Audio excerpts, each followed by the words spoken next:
You've got to be transparent. You've got to show courage. And as a project manager, I've been in a lot of situations where you have to be courageous and you have to say, hey, we went into this with this assumption. That assumption is absolutely false. And now we're going down a road that maybe we don't want to go down. Welcome to the Veteran-Led Podcast, where we talk with leaders who use their military experiences to develop great organizations and continue to serve their communities. Today, we're joined by Kandis Porter, founder and CEO of Effective Flow Connections. Kandis was an Air Force officer and has a Master of Science in Project Management from George Washington University and an MBA in Human Resources, and is a certified project management professional.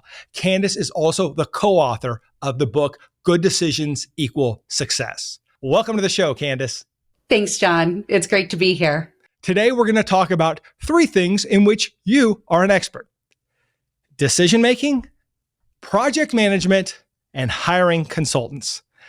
Let's dive in, Kandis. So you wrote a book about decisions. Please tell us about it. I absolutely love decision making. I've been intrigued working with clients over many years and seeing how they really work through high impact decisions. So I wrote a book with a co-author named Damon Limby, and the name of the book is Good Decisions Equal Success.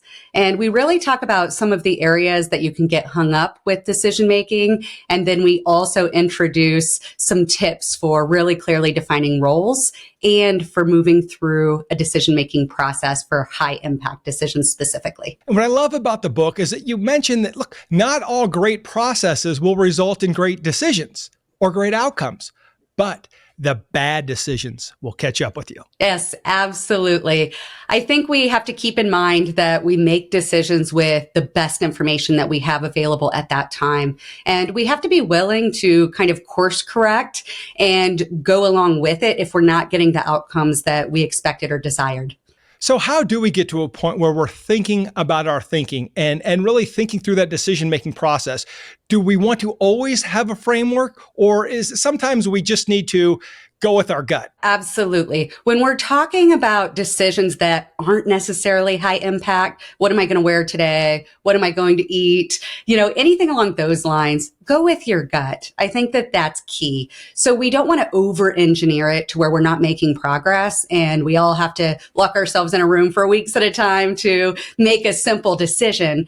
But when we're talking about high impact, and a lot of times people will ask, well, how do you define high impact? That's going to vary from organization to organization, because $1 million organization is going to think that something's high impact that maybe a $500 million organization does not. So it's really relevant to the organization itself, but we want to make sure that we're at least thinking about how we're moving through the decision-making process and definitely defining roles. If we don't know who's actually making the decision when we go into it, or if there's confusion there, it's probably going to get a little bit chaotic as we get closer to that big decision point. Yes, and I found that creates a lot of miscommunication and trouble for team members when we as leaders don't define who's making the decision and their role in the decision-making process. I was once working with a group of leaders and we were launching a huge project, and it was going to impact roughly 300 people. That was the size of the department. And so we got a project team together and the leader said, okay, you get to name this project. And so the project team, they went through this whole contest. They had people submit ideas for the name of the project, and ultimately they selected one. And they notified the leadership team what the name of the project was going to be. And it immediately got overturned. And they said, nope, that's not going to work. And the VP of the organization and the leader said, actually, here's what we'd really like to name this project. And I know that there was some hurt feelings and some frustration along with that. And in this case, I think it would have been better to say, hey, you're going to make a recommendation for top 3 names for this project, and the leadership team will ultimately make the decision. And so it's those types of things where it can really disengage people if they think they're the decision makers versus making recommendations on the decision itself. And so how do we set expectations when we ask for feedback or input, but hold back that decision-making authority?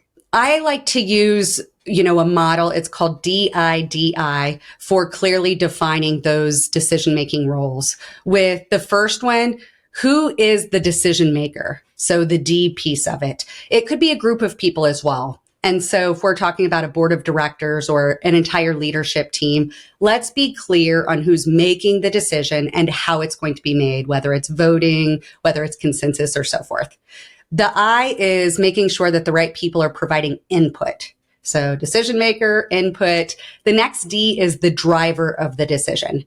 And so we may ask someone, hey, can you please go out, gather all the information, make recommendations? That person's kind of driving the decision-making process. And then the last I is for implementation. So a lot of high impact decisions are implemented through projects itself. And whenever we are really looking at that, we need to have someone that's on the hook as the implementer, oftentimes known as the project manager, for making sure that that decision actually leads to the outcomes that we desired. Now, I am a quick start. I make decisions rapidly. But in the book, you also talk about analysis paralysis, where individuals, sometimes they get scared, they get worried, they don't have enough information, and they just can't make a decision. And so how do you, when you bring groups together, right? For me, I generally think of it as, it is not so much what we decide, but that we decide, just to get the ball rolling. How are you able to get people like me to interact with the people who want to do the long analysis? As you know, I'm getting bored, right? From the personality profiles, I'm okay, come on, like we already know the answer. As Colin Powell said, right? If you have 80% of the information, you have too much information. And that came from his 40-70 rule, which is if you have 40% of the information or less than 40, you do not have enough. If you have 70% of the information, you have too much. You got to get in that sweet spot. And so for people like me, I get closer to about 40%. I'm okay, decision. Whereas other people are trying to push 70, 80, 90%. How do you bring those individuals together to make decisions as a team? I think time boxing it is critical. And so if we can say by this date, we are making a decision with what we know, unless there is high risk or something that has surfaced that allows us to maybe ask for a little bit more time. But having a deadline that you're working towards can really allow those people that need to analyze a bit more to know that they're working up towards something, versus walking in a room one day and thinking they have another week or two to analyze information and realizing people are trying to make a decision right then and there. So if we agree on the time frame, okay, by September 15th, we're going to make a decision on this with information that we have at hand, then that allows people to start wrapping their mind around it. So what happens when we're going through something similar to the military decision-making process, where we're working through that decision-making and we think we're there, and then we hit that, what I would call the Donald Rumsfeld problem? We're double dangerous because we don't know what we don't know. Do we just restart from there and scrap it? Or how do we deal with that when all of a sudden we realize we have maybe made a faulty assumption, or we're so far off base that our whole calculation could be wrong? The unknown unknowns. Yes, I think that does go a lot with the analysis paralysis as well. And let's be honest, with technology and information just evolving at an incredible pace, AI, generative AI, really just front and center right now, there's probably more information coming at us than we need sometimes. So we have to really laser focus on what it is we're looking for. But when we're talking about the unknown unknowns, I think it's critical, and you pointed at it. Let's make a list of our assumptions. And then we've got to go back and stress test those assumptions. And if any of them prove to be faulty, we need to take a look at how that can impact our decision-making process or the decision itself. But I really think just being willing to say, let's start moving in this direction. And if we hit a point where we're not getting those outcomes, or if we need to redirect, we can go back and take a look at previous steps of this decision-making process and gather more information in a specific area, and then determine, hey, do we need to go in a different direction? So I think that it really is that flexibility of let's start moving in a direction that we can all get on board with, but then continuing to see, are we getting closer to those desired outcomes? And if not, do we need to do something different? Okay, now let's go a different direction. And let's talk about that gut decision. I read a wonderful book years ago called The Gift of Fear. And it was about all these people who were in perilous situations. Either they were about to be murdered or kidnapped or something bad was going to happen, and they got a hunch. And they either survived it or they avoided it altogether. And the book talks about how our brain works, how the subconscious works. And it says, look, our subconscious is working so fast that we can come to a decision and not understand all of the rationality behind it. It's kind of like the saber-toothed tigers outside the cave. We hear a growl, we run back into the cave. Right. And so what they did was they did a postmortem on those decisions. And then those individuals who survived those horrific events or perilous events were able to go back through and dissect it and say, well, I just made a decision on the spot. But now when I look back, here were the 10 red flags that had me suspicious. Like, this was clear. It was totally telegraphed. I knew it was coming. I just couldn't articulate it at the time. How does that work how does that work with decision making? Do we often find that we made good or bad decisions based on stuff that maybe we knew, but we weren't able to articulate, or we didn't know we knew? Oh, it's so interesting. And when we talk about fear, first of all, I love that book, and it's been a very long time since I've read it, but my mom gave it to me when I think I had left the house. She mailed me a copy. She read it and she thought, this is so important for everyone to read. But it's a fascinating book. And I think that when we're talking about being in physical danger, especially, we're probably not going to take the time, nor should we, to go through this full decision-making process. But we should be aware. I think it's that thinking about how we think, understanding how we may come to conclusions. And I think biases is key. There's so many biases that are out there. And if we understand how our brain may work when it comes to biases, that's an interesting part. But when we're talking about the emotional part of our brain, the limbic system, that's usually that gut reaction. It's coming from that area of our brain versus our prefrontal cortex, where our executive decision making. We want to try, when we're talking about corporate or business decisions, to be aware of emotions, but to shift up into our prefrontal cortex for the actual decision-making process. So if we're talking about, if I could separate them out a little bit, if we're talking about being in a dangerous situation, listen to that part of your brain that's telling you, like, run. If we're talking about more of business decisions, I think sitting down and saying, what is the worst case scenario here? And talking through that, I think that can be helpful when you're collaborating with others and working through and determining, are some of these fears realistic or are they not? And what is that worst case scenario if we go in this direction, if we go in this direction, if we go in this direction? Well, now that I've set the table for this, let me bring in your experience as an Air Force officer. You were in situations where it was scary and you had to make decisions and lives would be impacted based on the decisions you made about stuff like the weather, right? So tell us about that, where it's high stress, high impact. There's some fear in the room. There's some fear in the environment, and you still have to go through that process. How do you do that in a way where you're not defaulting to that subconscious mind that is making the decision based in fear? Well, I joined the Air Force as a teenager. I mean, I was young, and I signed up specifically to go in, enlisted as a weather forecaster. And so you go in through basic training. Eventually I went down to Biloxi, Mississippi, where I went through many months of intense weather training school. And what you really lean into there is the data. So what is it that you're looking at? And it teaches you to be a little bit like a detective. Okay, so what are the pilots actually reporting? And I always get the joke, 50-50 chance of rain. Is that what you used to do? And I'm always like, no, that's not what I used to do. We did forecast rain. But when we're talking about Air Force weather, we're talking about, yes, ground weather, which is that chance of rain. But then we're also talking about ascent, flight level weather, so turbulence, icing, and then someone's jumping out of a plane or whatnot, we need to know those winds, especially because we don't want people to end up in trees or worse. And so we're really looking at the entire flight path when we're forecasting that weather.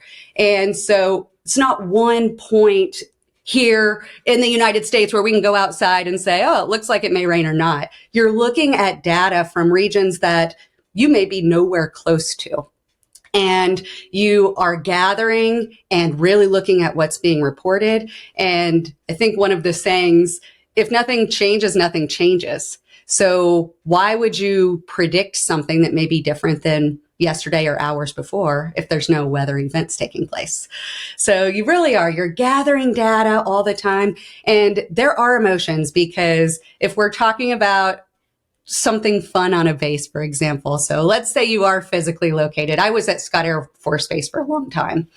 And when we're talking about, hey, let's go out intramural softball, for example, and you're forecasting lightning and canceling softball games or whatnot, people are very happy about that, right? You don't want to be the one that's like raining on people's parade and forcing them to kind of lose the fun part of it, or a pilot that really wants to take this mission and they want that weather brief, and they want that weather brief to be clean. They don't want to see any potential weather in there so that they could just go.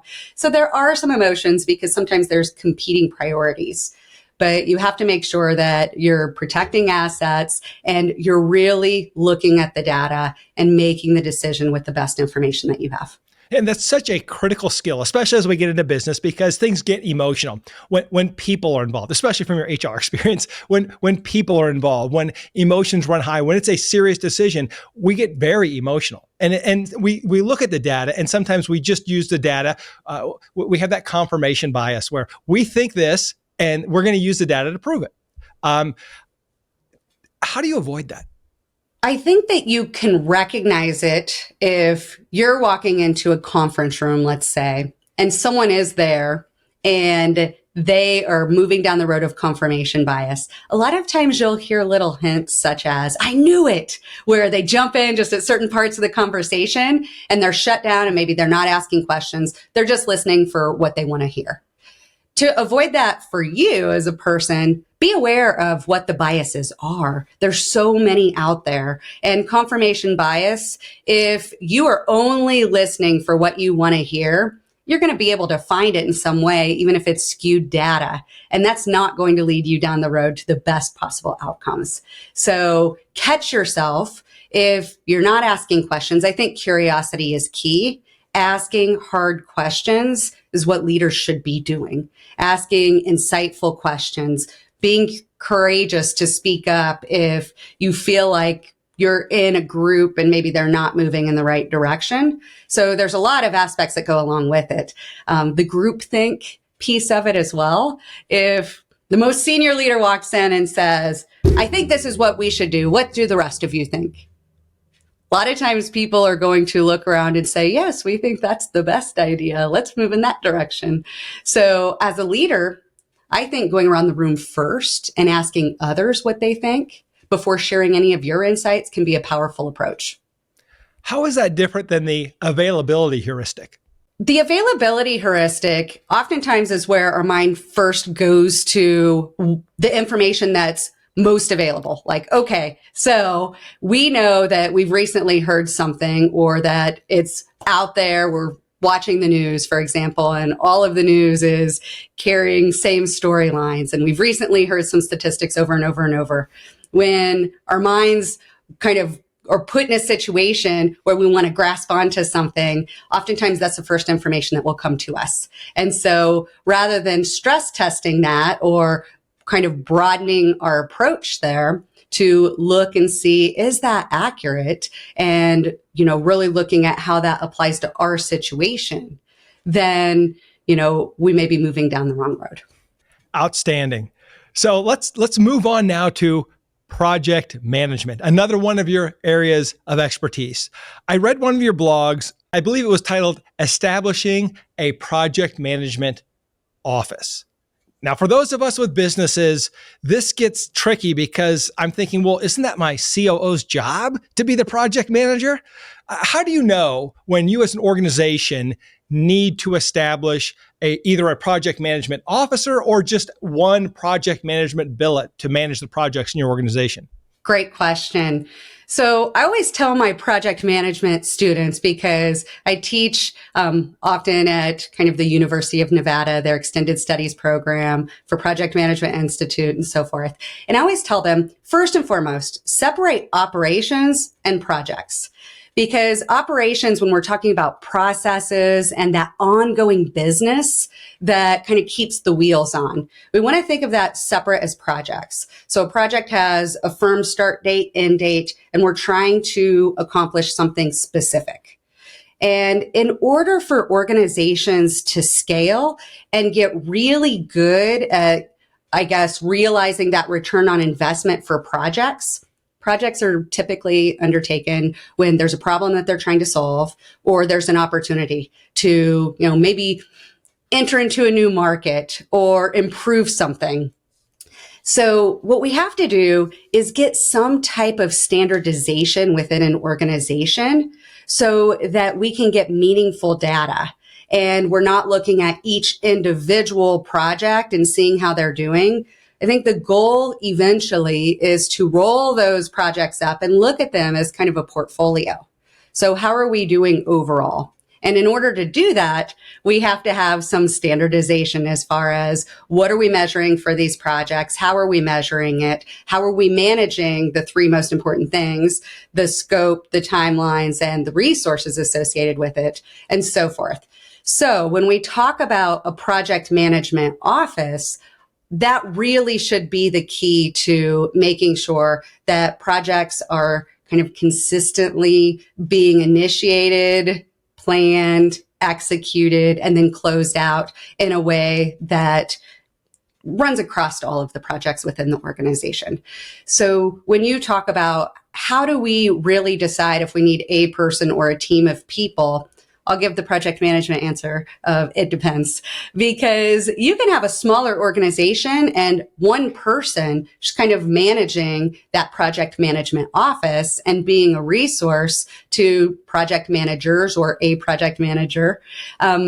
Whereas a lot of organizations have multiple PMOs. So they may have a department PMO or an enterprise-wide PMO that supports other smaller PMOs. So there's not an off-the-shelf structure that's perfect for every organization. You really have to tailor it and make it fit your organization and what you need. As a leader, how do you ensure that all of the stakeholders have visibility of the project status so that we don't just have to rely on the perception of one person who is theoretically in charge of the project? I do think that it's a cultural shift when we're talking about embedding project management best practices into an organization. I think that it's key to, one, upskill your team and make sure that they understand what's expected and that they have the appropriate skill set to deliver. And then there's also a part of that makes people feel safe, so that as they surface some of those issues, that it doesn't feel like there's blame being shifted, like, oh, it's your fault. But there are, so many moving pieces, again, when we talk about organization-wide kind of projects and EOS specifically. But I do think that one, the people that are reporting out, if they feel like they're going to be supported and they feel like they will be able to kind of overcome those issues by surfacing them versus being blamed, that's kind of a first step. But then I think that it's okay to, ask people to collaborate and stress test other people's projects. So you could always ask two people that are reporting out on their projects, okay, I want you two to team up and stress test each other's projects. And you two pair up and stress test each other's projects. So it's not just one person's perception of it. And again, creating a safe environment for that can be helpful. Yeah, that safe environment is kind of a tough thing, right? Because as we're going through, we want to knife in, okay, what's the status, right? When we should probably, with an open palm, say, how's it going? How can we help? But I'm, that's not my personality, but I definitely have seen that we're on track. People want to say they're on track because they don't want to look bad in front of their peers. And they also, I think, don't want to degrade confidence in their section, right? That they're in charge of. It's like, okay, either you're a bad leader or your team sucks, right? And it's like, no, we're just off track. But I think we're so quick to judge that we probably stifle a lot of that, where we're not getting that quick response. And so, are there systems or products out there that can help provide visibility to the stakeholders, so that I can, instead of having to ask, waiting to the meeting and asking and then digging in with my questions, which a lot of times sound like a cross-examination, because I am a lawyer and I'm going to go deep. And once I get a thread, I'm going to pull that thread until I get to the bottom of it. Is there a better way where perhaps there is some type of tool where we can just all look at the status and make sure that things are done? Something like not as confusing as like a Gantt chart, or as, where I need to get my glasses out and look and figure it out. Is there something better out there to simplify this process? I think visual project management is a way that stakeholders could get quick glance at individual projects. And then again, when we talk about rolling them up into portfolios, you can kind of see where your portfolio of projects are. I really love the tool Smartsheet. And that is something that oftentimes I'll work with clients when we're establishing a PMO. I always start at the successful end state. So when we're talking about what they want to improve for their projects, I always say, what metrics do you really want that you don't have now? So if we could start with metrics, with data, what's an ideal dashboard look like for letting you know if you're on track or not on track? And if we start there by understanding the requirements and their successful outcomes, we could work backwards and set up kind of templates and things that are easy. Again, we don't want to overcomplicate it or people don't use it. So setting up a project plan, I think, is absolutely critical. So here's the work to be done. Here's, how long it's going to take to do it, start date, end date, and one assigned resource so that we can get that accountability. And then we need to understand predecessor, successor. So those tasks, what needs to be done first, and then what can happen, and then what can happen. You can easily roll that up. So that's the project plan you're talking about, where you could look at it in Gantt chart view, that a lot of times if you pull up 100-line or 1,000-line, project plan or Gantt chart, people's eyes get crossed. They can't read it anyway if you're looking at it on a big screen. But then on top of that, you could build reports. And then on top of that, you could build a dashboard where it's visual, where you could see, oh, we've got some red, we've got some green, we've got this chart, what's going on here. And one of my favorite things is a RAID log. A RAID log stands for risk, issues, actions, decisions. Didn't do that in order, but so yeah, that can be helpful, because if you're logging things that can potentially go wrong, so a risk always in the future may or may not happen, which when it triggers turns into an issue. So if you can be a little bit more proactive with it and talk about that before it ever turns into an issue, it gives you the chance to mitigate that. So if I hire a project manager, how do I know that I have a good project manager? What are the signs? And I think it goes back to exactly that. They should be asking good questions. When you're interviewing people, whether it's someone you're hiring, whether it's a consultant you're looking to bring on, if they are doing more talking than you are, then that might be a little bit of a red flag. They should be asking, how does this project really fit into overall strategy and goals of the organization? They should be asking, what are success metrics? How are we going to measure if this project is successful or not, which helps you decide if you're on track or not. They should be asking questions about the culture of the organization, because sometimes we forget that the culture of the organization and the people working on it and supporting it and the stakeholders that may not be there day to day, that really impacts whether your projects are successful or not. So they should be asking all of these questions and truly understanding if it aligns with, one, what they can support you with, but also kind of, can we get this across the finish line and actually meet those success metrics? Are they realistic or not? Okay, Kandis, now let's go dark. Let's talk about how we know when our project manager is failing. What are the red flags? I think hiding information is a big one, or not fully disclosing it is a big one. You've got to be transparent. You've got to show courage. And as a project manager, I've been in a lot of situations where you have to be courageous and you have to say, hey, we went into this with this assumption. That assumption is absolutely false. And now we're going down a road that maybe we don't want to go down. So being courageous and upfront, I always say bad news doesn't get better with time. So you have to know when it's time to kind of wave your arms and ask for help. I think that's a big one. Okay, I want to get to a third area of expertise for you, which is consultants. Consultants I found can be extremely valuable and can also be a complete waste of money and time and other resources. So my question to you is, how do you know whether, when working with a consultant, whether this consultant is a good consultant who's going to provide value or just a bad consultant who's just a parasite who's going to suck your time and money away from you? Unfortunately, I have seen both. I think it's key to partner with a consultant for the first time with maybe a discovery area for both of you. So that protects the consultant, it protects your organization, and it makes sure that you're a good fit for working together.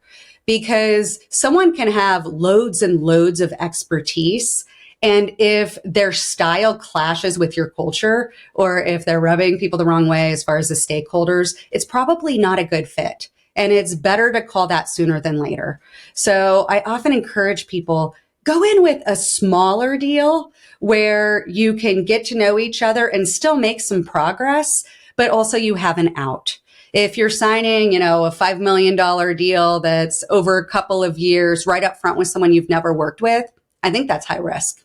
How much should you pay a consultant? And I know it depends, but humor me and explain, well, how do we know what is the right amount we should be paying for a consultant depending on the size of the project? You have to do your homework. And I do think that it aligns with the level of expertise. So for example, if you're bringing someone on and you're looking at having them support some strategic planning, and it's going to be hard because you really want to shift the entire direction of your organization, you're probably going to pay a consultant more than if you're bringing in a junior level, maybe project manager, to come in and support you hands-on with some of your projects and maybe help get you back on track. So I'd say you really have to look at what you're asking the consultant to do, but the best way is to get multiple quotes. Talk to more than one person. And if there's a huge discrepancy in the pricing or the hourly rates that you're seeing, you might want to ask yourself why, and maybe talk to someone that you trust. Have a consultant that you could run some possible rates by and say, is this crazy or not? I also think, like the race to the bottom, I wouldn't necessarily go with the least expensive consultant either. If you are looking at what they've accomplished in the past, so asking for projects that they've accomplished successfully that are similar to what you're asking them to do, and asking for references, people or organizations that they've worked with before that can vouch for them, I think that really goes a long way. So if, for example, you are bringing on a consultant to redesign your entire customer service line, and you ask them for some of their experience, and it's all in website design, doesn't mean that they're a bad consultant. It just means that maybe their skill set doesn't align to what you need. So I like what you said about the research, and I'm going to go a little bit deeper on this because this is where I've been burned. I do the research and I've read the books, right? And I'm reading the books and I'm like, this all makes sense. They've taken companies where we want to go. They understand our problem. This organization gets it, right? And so then you call them or set up a Zoom meeting or whatever. And you have that meeting and it's going really well. And like, this is it. This is the team that I need. And then right at the end, they say, yeah, that's great. We would love to take you on as a client. And we're going to set you up with Jim. And so here's what happened. I thought I was going to get the A team. Right? Instead, they give me the C team. And now it's like they've sold me. I know that their top consultants know what they're doing, but they give me the bottom feeders. How do you deal with that? 2 words: key personnel. Outline it in your contract with a consultant. You can ask them to bid key personnel, and you could say by name, we want to work with John Barry, and they can bid that. So if you need 100 hours of John Barry next month, they can be listed with an asterisk in the contract itself that says you're going to get 100 hours of John Barry. So that may be a different price than if you're working with kind of their C team. So you need to recognize that. But I think it's something that you should get what you want when you're working with a consultant. Don't be afraid to ask for it. And I've had a lot of clients who say, yeah, we really want to move forward. And Kandis, we need to be working with you. And we need to know that if we email you or we call you, it's you returning our call, because we have worked with other companies. And every time we reach out, someone different responds. We have to start from the beginning and tell them the whole story again. Or we have someone that we think we're going to work with exactly like your situation, and it doesn't end up being them. So as the client, which is you in this situation, be very specific about what you want. And is it like lawyers, for instance, that different consultants have different skills? So people often want to hire me for things that I know nothing about or that I do poorly. And I'm like, well, I'm happy to be involved, but this is my top person, right, in this section. And for me, I try to hire everybody better than me, right? So that if you get me, you may be getting the worst player, right? So I generally try to make sure if I'm going to hire a lawyer, that lawyer has to be better than me at something. And I found that sometimes people want me to do things that are way outside the scope of what I do. And I politely decline and try to point them in the right direction in our organization, or refer them to somebody who can handle their problem. And I'm curious, is it the same for consultants, or do a lot of consultants just like to say, oh, well, I'm a consultant, I can solve any problem, just bring it to me? Or is the consultancy area getting much more specialized? If you're encountering a consultant that claims to be a jack of all trades, I'd be wary. If they're saying, yes, I could do that, and yes, I can do that, and yes, I could do that, and it's all vastly different areas, I would question. I'd go deeper than just those first round of questions. I definitely have people on my team that are much better at things than I am. And what I always like to do, if I'm working with a client, they say, we really want you, Kandis, but I know that, let's say, Amanda on my team is much, much better at that. I'll build in hours primarily for Amanda and some hours for me into that. And I help instill trust in Amanda, because maybe they don't know her, they've not worked with her before. And so I'll still make sure that things are going smoothly and that the project's moving in the direction. And in a lot of cases, they quit calling me after, a few weeks or a month or so, and they know that Amanda's got their back. So sometimes it is kind of that warm handoff or the instilling of trust in some of your team members, if it is a fit. If it's not a fit, as a consultant, you should just be upfront. You don't want to be fighting an uphill battle and trying to do research about something you're not an expert in and disappointing your client. Just say no and move on. What's the best way as a client to work with a consultant in a way where we're not blocking the consultant or causing problems? In other words, I understand that sometimes the problem is the vendor or the consultant. Sometimes the problem is me. Right. And so if I'm going to hire a consultant, what are the things that I need to do to get maximum value from that consultant and to ensure that I'm not getting in the way? I suggest kind of establishing some rules of the road and communication norms up front. So if you don't want them sending 50 emails a day to everyone in your organization, talk about maybe someone within your organization that could shepherd them and help them along. This is your main point of contact. They're going to introduce you to other people on an as-needed basis. Anytime you have a challenge or question, go through them first. It could be escalated to me on an as-needed basis, and so forth. So setting up those boundaries, do this, don't do this, and then how you want to be communicated with. I work with some very, very busy clients sometimes. And I've had clients ask, hey, can you just send me one email a day with everything that you need from me? I don't want 10 different emails as I'm going through, because I get hundreds of emails a day. And so establishing what that looks like. For some people, they may not want any emails. I have a lot of clients I just text with if I have a question. Just text me. I'm in meetings all day. I'll get you a quick answer so that you can keep moving at the pace. But I think that a lot of this comes back to that statement of work as well. to where there's clear milestones that are going to let you know that you are on track. If the statement of work is really, really vague, you may not know until the end of it that the consultant didn't deliver what you expected them to deliver. So set some maybe gate reviews or clear milestones in there that let you know and establish that trust with them, because you know that they're meeting those along the way. I read a great book that said, look, if your consultant is not getting results or you're not getting results with their consultant, fire the consultant. Right? And I think there's some real wisdom in that. And we so often fail to set those milestones because we just assume, I just want to write a check and this person's going to solve my problem. Right? I mean, that's the goal. That's the dream, but it doesn't always work that way. I found there's a lot of back and forth. There's a lot of cooperation.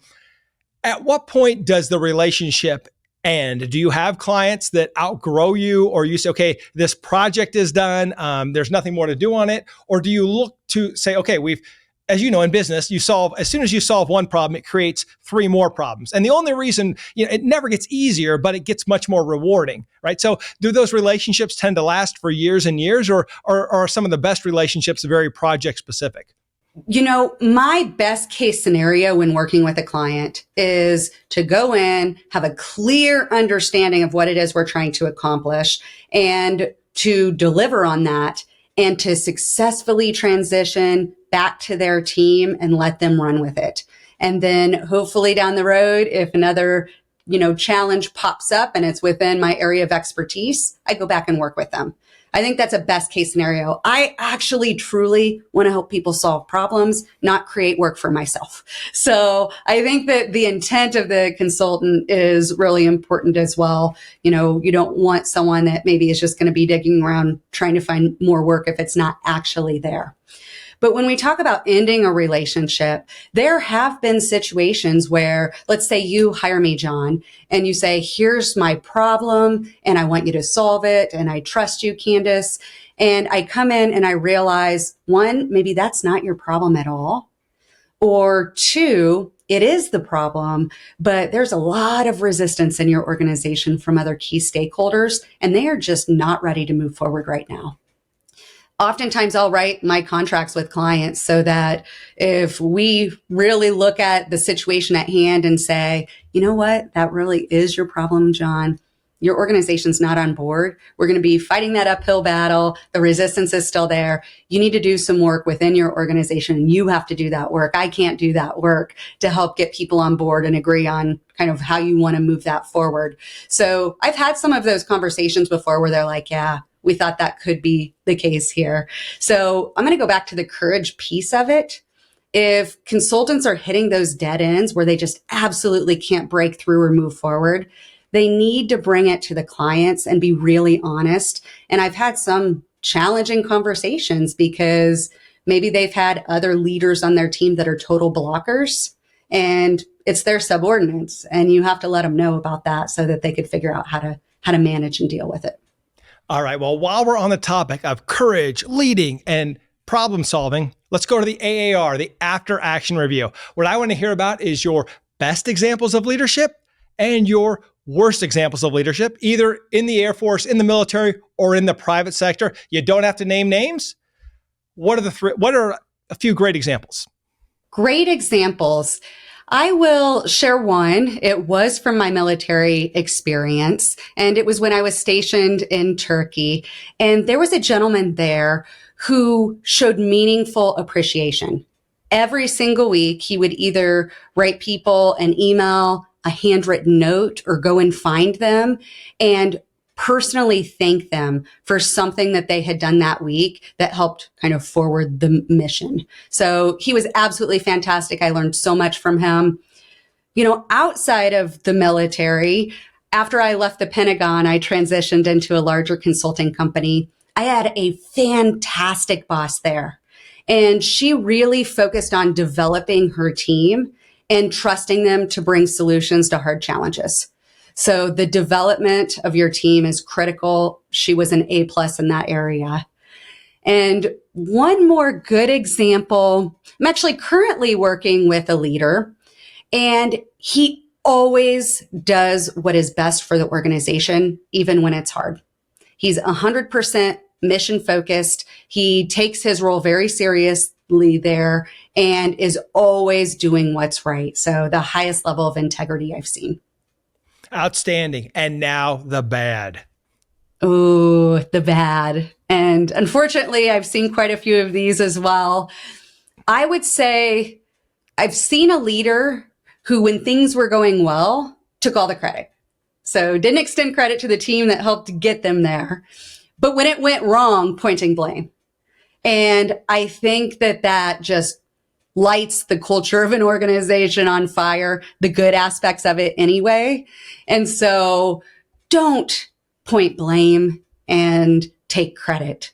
Like, really focus on creating a culture that's safe for people, and you use learning lessons if it doesn't go right. I guess one more on a bad example. I once worked with a leader that was constantly leading by fear. So people weren't sure if they were going to get fired, have a job, would sometimes belittle people in public situations and give very public criticism, and that it just feels bad. It feels bad. So I would say those are my best examples of good leaders and things I would definitely stay away from. How can our audience learn more about effective flow communications and more about you? Fantastic. I'm on LinkedIn. You can find me, Kandis Porter. And I also have a YouTube channel that focuses primarily on project management. So it's educational. If you connected with any of the project management aspects, you can find me on there by searching for my name as well.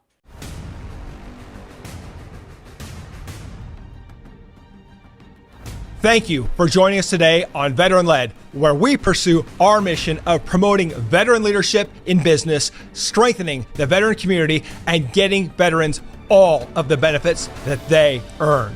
If you know a leader who should be on the Veteran Led podcast, report to our online community by searching @Veteran Led on your favorite social channels and posting in the comments. We want to hear how your military challenges prepared you to lead your industry or community, and we will let the world know. And of course, hit subscribe and join me next time on Veteran Led.